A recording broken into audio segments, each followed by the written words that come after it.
च्या आईला या बोंड्याला 10 वेळा सांगितलं तरी आपल्या पार्किंगला रिक्षा लावतो. यायला सोन्या आज याला आडूच.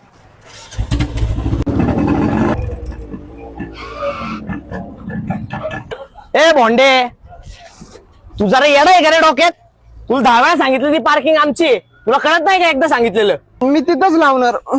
मी रिक्षा तिथंच लावणार. ए सोन्या थांब रे. ए पुढचं बोलतो का? ए काय चाललंय रे? कशाला मारताय त्याला? ए तुला काय करायचंय ग? हा रोज आमच्या पार्किंगला रिक्षा लावतोय. हे कॉलेज काय तुमच्या बापाचं आहे का?